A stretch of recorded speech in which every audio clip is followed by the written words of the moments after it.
తాజాగా ముద్రగడ పద్మనాభం గారు మీ కాపు జేఏసీకి సంబంధించిన ముఖ్యమైన నాయకులు. ఆయన ప్రస్తుతం ఉద్యమాల నుంచి కొంచెం దూరంగా ఉన్న పరిస్థితి. అయితే ఎప్పటికప్పుడు లేఖలు రాస్తున్నారు. పవన్ కళ్యాణ్ పార్టీ జనసేన పార్టీలో చేరతానని చెప్పేసి మొన్న మధ్యకాలంలో ఒక ప్రకటన చేశారు. మళ్ళీ దాన్ని విరమించుకొని ఇప్పుడు వైసీపీ గూటికి వెళ్తున్న పరిస్థితి కనిపిస్తుంది. ఎందుకు హరిరామ జోగయ్య గారి కొడుకు కూడా ఈ రోజున వైసీపీలో చేరడం, మళ్ళీ ఇతను కూడా వైసీపీ వైపు చూడడం, కాపులకి ఎలాంటి మేలు చేయకపోయినప్పటికీ కూడా వాళ్ళ దృష్టి అంతా కూడా వైసీపీ వైపే కనిపిస్తున్న పరిస్థితిని ఎలా అర్థం చేసుకోవచ్చు అంటారు ఈ పరిణామాలన్నీ కూడా? ఇప్పుడు ఒకటి ముద్రగడ పద్మనాభం గారి అంశం. ముద్రగడ పద్మనాభం గారు ఉద్యమం నడిపిన తర్వాత, ప్రభుత్వం మారిన తర్వాత, వైసీపీ అధికారంలోకి వచ్చిన తర్వాత వారు కొన్ని నెలల్లోనే తాను ఉద్యమం కొనసాగించట్లేదని, ఉద్యమం నుంచి వైదొలుగుతున్నట్టు, కాపు ఉద్యమంలో నుంచి వైదొలుగుతున్నట్టు ప్రకటించారు. దాని తర్వాత ఉద్యమ నాయకులు, జేఏసీ నాయకులు చాలా సందర్భాల్లో వారిని అడగటం జరిగింది. పెద్ద ఎత్తున ఉద్యమం చేశారు. భారతదేశంలోనే కాపు ఉద్యమాన్ని తెర మీదకు తెచ్చి, ఇటువంటి ఉద్యమం ఆంధ్ర రాష్ట్రంలో జరిగింది, తుని ఉద్యమం అనే దిశగా భారతదేశంలోనే ప్రాధాన్యతనిచ్చే ఒక సంఘటనగా దాన్ని నిలిపారు అనే సందర్భంలో కూడా వారు తాను ఏదైతే ప్రకటించారో ఉద్యమం నుంచి వెలుగుతున్నట్టు దాని మీద అదే స్టాండ్ మీద ఉన్నారు, దాని మీద కంటిన్యూ అవుతున్నారు. దాని తర్వాత చాలా సందర్భాల్లో ఆయన లేఖలు రాసిన సందర్భాల్లో దాని మీద సోషల్ మీడియాలో కానీ ఇతర వర్గాలు కానీ ప్రచారం కొనసాగించాయి. ఏమని? వారు వైసీపీకి అనుకూలంగా ఉన్నారని, లేదా తెలుగుదేశానికి వ్యతిరేకంగా ఉన్నారని. అదే సందర్భాల్లో కొన్ని సందర్భాల్లో జనసేనకి వ్యతిరేకంగా కూడా ఆ లేఖలు ఉన్నాయని చెప్పి అనే సంఘటనలు తెర మీదకు వచ్చాయి. అదేవిధంగా కాకినాడ శాసనసభ్యునికి సంబంధించిన అంశం, ఏదైతే ఉద్యమంలో తనకు సహకరించారని చెప్పి ముద్రగడ గారు లేఖ రాసిన సందర్భం, అక్కడ జనసేనాని కూడా విమర్శించిన సందర్భం కాకినాడ శాసనసభ్యులు చంద్రశేఖర్ రెడ్డి గారు, ద్వారంపూడి చంద్రశేఖర్ రెడ్డి గారు జరిగిన సందర్భం, వీటన్నింటి కూడా జరిగినాయి దాని మీద. అయినా కూడా గత నెల రోజుల కిందట ఏదైతే పెద్దలు ముద్రగడ పద్మనాభం గారు తెలుగుదేశంలోకి వస్తారని, లేదా జనసేనలోకి వస్తారని, దాని మీద తెలుగుదేశంకి సంబంధించిన నేతలు, జనసేనకు సంబంధించిన నేతలు వారి దగ్గరికి వెళ్ళటం, పార్టీలోకి ఆహ్వానించటం, తర్వాత పవన్ కళ్యాణ్ గారు వారిని వెళ్ళి ఆహ్వానిస్తారని చెప్పి దాని మీద ప్రకటనలు రావటం, జనసేన పార్టీ నేతలు, ఇవన్నీ కూడా జరిగిన నేపథ్యం ఉంది. అయితే ఈ ప్రక్రియలన్నీ చూసుకున్న తర్వాత కారణం ఏదైనా కానీ పెద్దలు పవన్ కళ్యాణ్ గారు వారిని తిరిగి ఆహ్వానించలేదు పార్టీలోకి. తిరిగి వారు లేఖ రాశారు పవన్ కళ్యాణ్ గారికి. వస్తానన్నారు కానీ రాలేదు, మీకు ఇతరులు ఎక్కడో పర్మిషన్ రావాలనుకుంటా, పర్మిషన్ రాలేదు అనే విమర్శనాత్మకమైన లేఖ అనేది ఒకటి రావటం జరిగింది. దానితోటి ఏదైతే జనసేన తెలుగుదేశం నుంచి ముద్రగడ గారికి ఉండే సంబంధాలు ఏదైతే ఉందో సత్సంబంధాలు వైదొలిగినట్టుగానే భావించాలి. ఆ సంబంధాల్లో తిరిగి వైసీపీకి సంబంధించిన నేతలు వారిని వైసీపీలోకి ఆహ్వానించడమే కాకుండా పెద్దలు పార్లమెంట్ సభ్యులు, వైసీపీలో కీలక నేత మిథున్ రెడ్డి గారు వారిని తిరిగి వెళ్ళి ఆహ్వానించిన పరిస్థితి, ఇంటికి వెళ్ళి ఆహ్వానించారు. ఆయనకి ముద్రగడ గారికి ఏదైతే గౌరవం కావాలో ఆ గౌరవంతో వాళ్ళు ఆహ్వానించారు.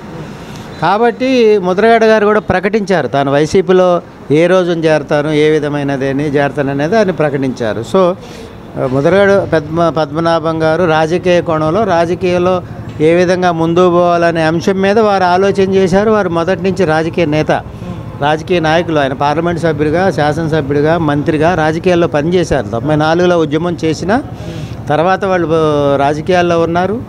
ఉద్యమం చేసే సందర్భంలోనే రాజకీయాల్లో లేరు. కాబట్టి రాజకీయాల వైపు వెళ్ళే సందర్భంలో ఆయన జనసేనలో ఉండాలా, లేకపోతే ఇంకో పక్షాన ఉండాలా అంటే కాపు జేఏసీగా కాపులు కానీ, కాపు అభిమానులు కానీ, కాపు కుటుంబ సభ్యులు కానీ, ముద్రగడ గారు కానీ, హరిరామ జోగయ్య గారు కానీ కాపుల పక్షాన ముందుకు పోవాలి. కాపు సామాజిక వర్గం రాజ్యాధికారం వైపు పోవటానికి వారి ఆశీస్సులు కానీ, వారి ప్రమేయం కానీ, వారి జోక్యం కానీ, వారి అనుచర వర్గం కానీ దాంట్లో ఉండాలనేది అందరూ కోరుకుంటారు. కాబట్టి ముద్రగడ గారి అంశం ఇప్పుడు తెర మీద ఎందుకు వచ్చింది, కాపు వర్గాలు వైసీపీ వైపు వెళ్తున్నాయి అనేది తెర మీదకి ఎందుకు వచ్చిందంటే ముద్రగడ పద్మనాభం గారు వైసీపీలో చేరే అవకాశం ఉంది కాబట్టి జనసేనలో చేరతానన్న సందర్భంలో వందలాది మంది జనసేన అభిమానులు కానీ, నాయకులు కానీ వారి ఇంటికి వెళ్ళి కలిసి వచ్చిన సందర్భం ఉంది, అభినందించిన సందర్భం కూడా ఉంది. కానీ ఇప్పుడు వైసీపీలో చేరే ప్రక్రియలో భాగంగా వారు ముందుకెళ్తా ఉన్నారు.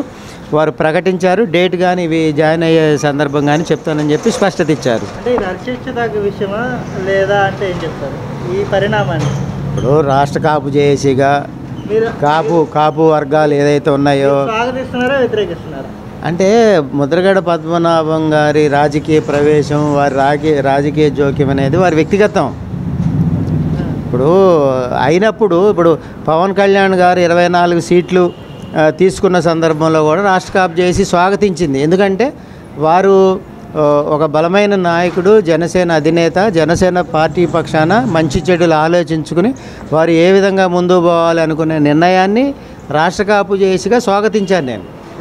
అదే పక్షంలో రాష్ట్ర కాపు చేసి ఉద్యమ అగ్రనేత అయిన ముద్రగడ పద్మనాభ గారు మంచి చెడులు ఆలోచించుకుని వారి వ్యక్తిగత ఆలోచన చేసుకుని తాను స్వార్థం అనద్దు, ఇది వ్యక్తిగత స్వార్థం కాదు, అది వారి వ్యక్తిగతంగా తనకి ఎక్కడ గౌరవం ఉంటే అక్కడ ఆ గౌరవంతో ముందుకెళ్ళాలనే ఆలోచన చేశారు.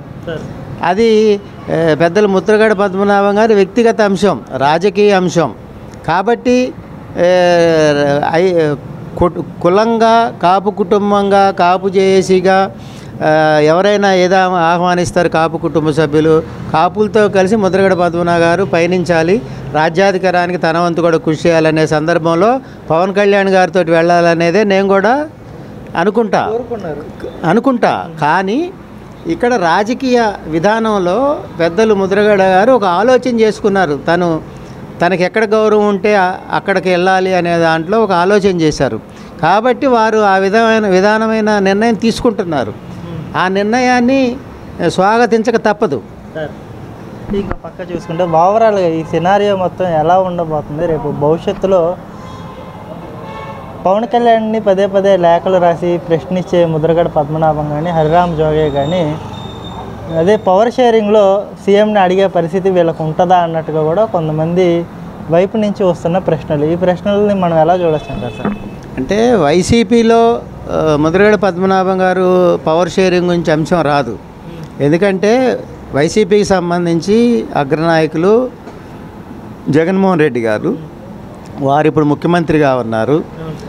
మీకు ఇక్కడ తెలుగుదేశం ప్లస్ జనసేనకు సంబంధించిన అంశంలో కాపు సామాజిక వర్గం అంతా పవన్ కళ్యాణ్ గారు వెంట నడిచి, కాపు కుటుంబ సభ్యులంతా వారు ఎంతో కొంత పవర్ షేరింగ్తో పాటుగా కొన్ని రోజులైనా ముఖ్యమంత్రిగా వారు బాధ్యతల్లో ఉండాలి, వారిని చూడాలనే మనస్తత్వంతో కాపు కుటుంబ సభ్యులంతా కూడా ఉన్నారు.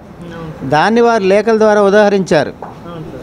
వాళ్ళు దాంట్లో పవన్ కళ్యాణ్ గారు ఉండొద్దు, లేదంటే లేకపోతే ముద్రగడ గారు ఉండాలో లేకపోతే ఇంకొకళ్ళు ఉండాలని కోరలా. వాళ్ళ ఏదైతే ఆలోచన లేఖలో బయట పెట్టారో దాన్ని ఏ కాపు కుటుంబం కూడా సభ్యుడు కూడా తప్పుపట్టలేదు.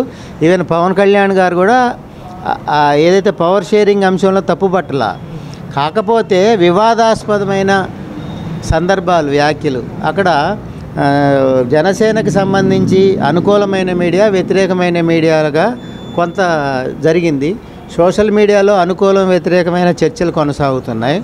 ఈ సందర్భాల్లో కాపులు బాధపడే అంశాలు తెర మీదకి వచ్చినాయి. అదేవిధంగా జనసేనకు సంబంధించిన నాయకత్వం కూడా బాధపడే విధంగా ఆ లేఖలు ఉంటా ఉన్నాయి. ఎక్కడ మిత్రపక్షంగా పోతున్న తెలుగుదేశం జనసేనకు సంబంధించిన అంశంలో భేదాభిప్రాయాలు సృష్టించే పరిస్థితి కానీ, ఏదైతే రెండు పార్టీల మధ్య ఉన్న సఖ్యత, సమతుల్యత అది బ్యాలెన్స్ తప్పి ఇప్పుడు జనసేన ముఖ్య నేతలు అన్నట్టుగానో లేకపోతే తెలుగుదేశం ముఖ్య నేతలు అన్నట్టుగానో ఈ విధానంగా ముందుకు పోతున్న సందర్భంలో అనుకూలమైన సూచనలు కానీ ఇంకోటి కానీ అంతరంగికంగా ఆ లేఖలేదో తన వ్యక్తిగతంగా పంపమనేది జనసేన వైపు నుంచి ఉన్న అంశం. అయితే లేఖలు ఎప్పుడైతే బహిర్గతంగా బయటకు వస్తూ బహిరంగ లేఖలుగా ఉన్న పరిస్థితుల్లో వాటిని నిరోధించే పరిస్థితి లేదు. ఇప్పుడు ఆ లేఖలో ఉన్న అంశాలు ఒక్కొక్క లైన్లో వెళ్తూ ఉంటుంది. అది ఒక పార్టీ అది మొత్తంగా లేఖంతా జనసేనకు అనుకూలంగానూ ఉండదు, అదేవిధంగా లేఖంతా తెలుగుదేశానికి వ్యతిరేకించిన విధానంగా ఉండదు. ఆ లేఖలో సూచనప్రాయంగా ఉంటుంది. దాంట్లో పవన్ కళ్యాణ్ గారు ముఖ్యమంత్రి కావాలని ఉంటుంది, లేదా లోకేష్ గారు ప్రకటించాలి, లేదా చంద్రబాబు నాయుడు గారు ప్రకటించాలి, ఎన్ని రోజులు ఉంటారు వీళ్ళు, పవన్ కళ్యాణ్ గారు ముఖ్యమంత్రిగా ఉంటారా లేకపోతే క్లారిటీ రావాలనేది అంటారు.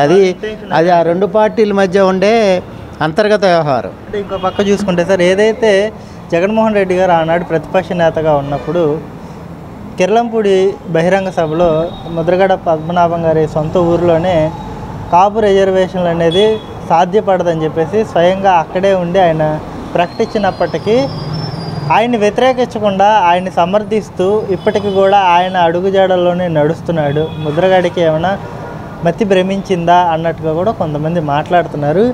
ఈసారి ఇప్పుడు వైసీపీ విడుదల చేయబోయే మేనిఫెస్టోలైనా కాపు రిజర్వేషన్ అంశానికి సంబంధించి ఏమన్నా ప్రత్యేక స్థానాన్ని ఏమైనా పొందుపరిచే పరిస్థితి ఉంటుందా అంటే ఏం చెప్తారు సార్? ఆనంద్ గారు, ముందుగా ఒక వ్యాఖ్య ఏదైతే ఇతరులు మతి భ్రమించే వ్యాఖ్యలు అనేది అన్నారో దాన్ని మనం ఖండించాల్సిన అవసరం ఉంటుంది. ఇప్పుడు ఇతర సామాజిక వర్గాల్లో మీరు బాగా గమనించండి. ఇప్పుడు రాజ్యాధికారం వెళ్ళే సామాజిక వర్గాల్లో కానీ ముఖ్యమైన సామాజిక వర్గాల్లో కానీ ఆ సామాజిక వర్గాల్లో అదే వర్గం నుంచి ఒకళ్ళనొకళ్ళు తిట్టుకునే పరిస్థితి ఉండదు. ఒక్క మా వర్గంలో మాత్రమే సోషల్ మీడియా వేదిక ద్వారా వాళ్ళు అనుకూలమైన వర్గమా లేకపోతే అసలు నిజమైన ఐడీలు అనేవి నిజమైనవా కావా అనేది పక్కన పెడితే రాజకీయ కోణంలో ఉన్న అంశాలతో ఉన్న సోషల్ మీడియాలో ఉన్న ఐడీలు అనేది చూసినట్టయితే సోషల్ మీడియాలో కాపు వర్గానికి సంబంధించి ఒక నాయకత్వం పేరు మీద చూపిస్తూ ఇంకొక నాయకుడిని విపరీతమైన దూషణలు అనేది జరుగుతూ ఉన్నాయి. ఇదంతా కూడా కాపు కుటుంబ సభ్యులు, కాపు అగ్రనాయకత్వం ఏ రాజకీయ పార్టీలో ఉన్నా కూడా కాపు కుటుంబ సభ్యులంతా కూడా దీని మీద ఆలోచన చేయాలి. కాపు కుటుంబ సభ్యులైన మనం మన తోటి నాయకుల్ని, తోటి కుటుంబ సభ్యుల్ని చాలా దుర్భాషలు అడుగుకుంటున్నాం. ఇది సరైన విధానం కాదు. ఈ విధానం మన ఐక్యతకి గొడ్డలి పెట్టు.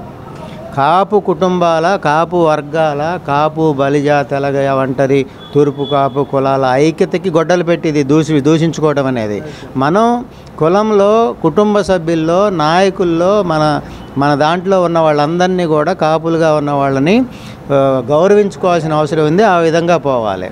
ఇంకొక అంశం, పెద్దలు జగన్మోహన్ రెడ్డి గారు గోదావరి జిల్లాల్లోనే పాదయాత్రలో ఉండగానే ప్రకటించారు.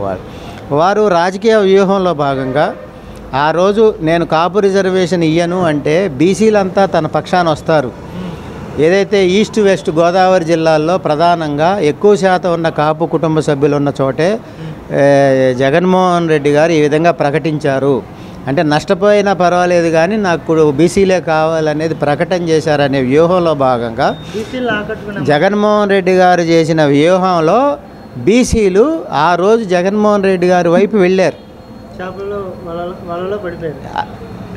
ఆ వైపు ఆకర్షితులయ్యారు. అదే విధానంలో ఆ రోజు తెలుగుదేశం వర్సెస్ కాపులుగా జరిగిన ఉద్యమంలో ఏదైతే ముద్రగడ గారికి సంబంధించిన అంశంలో వారిని అవమానించారని, కుటుంబ సభ్యులను అవమానించారని, కుటుంబం మీద దాడి జరిగిందని, లేదా ఉద్యమాలకు సంబంధించిన వేల మందిని అరెస్టులు చేశారని, నిర్బంధించారని ఏదైతే మేము ఉద్యమం చేసిన సందర్భంలో ఏదైతే అంశాలను తెర మీదకి తెచ్చామో వాటిని కాపు వర్గాలతో పాటుగా కాపు బీసీ వర్గాలు కూడా వాటిని గమనించాయి, వాటిని నమ్మాయి, తద్వారా తెలుగుదేశం పార్టీని వ్యతిరేకించాయి.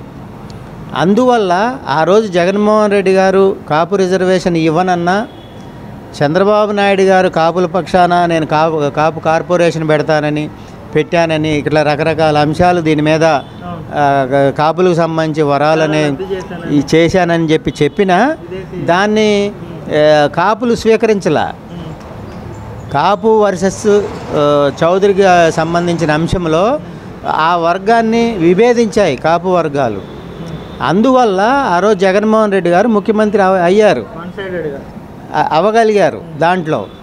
అయితే మారిన పరిస్థితులు, అదే పరిస్థితి ఇప్పుడు మీరు ఏదైతే పెద్దలు ముద్రగడ గారు సంబంధించిన అంశంలో ఉన్నారో ప్రభుత్వం మారిన తర్వాత కొన్ని నెలల్లోనే ముద్రగడ గారు ఉద్యమాన్ని వదిలేస్తున్నారని చెప్పి స్పష్టించి ఇచ్చారు. ఎందుకు ఇచ్చారంటే వారు జగన్మోహన్ రెడ్డి గారు నేను రిజర్వేషన్ ఈయనన్నారు. రిజర్వేషన్కి సంబంధించిన అంశంలో కేంద్రం నుంచి ఏదైతే అనుకూలమైన ఇది రావాలో, అది అనుకూలంగా ప్రకటన రావాలో అది కేంద్ర ప్రభుత్వం దగ్గర నుంచే రావాలనే దాంట్లో జగన్మోహన్ రెడ్డి గారు ఉన్నారు. కేంద్రమేమో రాష్ట్ర ప్రభుత్వం ఇచ్చుకోవచ్చు, మేమే ఇవ్వాల్సిన అవసరం లేదనేది కేంద్ర ప్రభుత్వం చెప్పింది. ఏది ఏమైనా ఈడబ్ల్యూఎస్ రిజర్వేషన్ 5% కూడా దాని మీద ముందుకు పోయింది. బీసీ రిజర్వేషన్ సంబంధించి ఉద్యమం చేయలేను అనే దాంట్లో పెద్దలు ముద్రగడ గారు ప్రకటించారు, వైదొలిగారు దానికి సంబంధించి. అయితే ఇప్పుడు ముద్రగడ గారు దాని మీద మాట్లాడాలి కదా అంటే ఉద్యమం నుంచే వైదొలిగినప్పుడు ఆయన ఏ విధంగా మాట్లాడతాడు? ఆయన రాజకీయాల్లో ఆలోచించి రాజకీయాల వైపు వెళ్ళి తద్వారా సేవ చేయాలనే ఆలోచనతో ఉన్నారు. కాబట్టి ఆయన రాజకీయ ప్రవేశం చేస్తూ ఉన్నారు. వైసీపీలో కానీ ఇంకో పార్టీ కానీ ఆయనకు నచ్చిన పార్టీలో కానీ ముందుకు పోతారు. కారణం ఏదైనా రాష్ట్రంలో కాపులకి అన్యాయం జరుగుతుంది. మీరు ముఖ్యంగా గమనించాల్సిన అంశం అది. ఏదైతే రాజ్యాధికారం వైపు కాపులు పోవాలంటే తీవ్రమైన అన్యాయానికి గురయ్యాం, అవమానానికి గురి అవుతా ఉన్నాం. అసలు కాపు అనే పదం ఏ రాజకీయ పార్టీ మాట్లాడట్లా. ఇప్పుడు ఎన్నికల సందర్భంగా తప్పనిసరిగా పెద్దలు చంద్రబాబు నాయుడు గారు కాపులకు ప్రాధాన్యత ఇస్తానని, పెద్దపేట ఇస్తానని చెప్పి స్పష్టత ఇచ్చేవాళ్ళు. అసలు మీరు గమనించండి, పెద్దలు చంద్రబాబు నాయుడు గారు ఏ రోజైనా కాపు వర్గాల గురించి ఈ మధ్యకాలంలో ఎన్నికలు సమీపిస్తున్నా కూడా మాట్లాడిన సందర్భం ఏమైనా ఉంటే చెప్పండి నాకు. కాపు వర్గాలకు సంబంధించి కానీ ఇప్పుడు రాయలసీమ ప్రాంతంలో బలిజలు ఉన్నారు, తీవ్రంగా నలిగిపోతూ ఉన్నారు.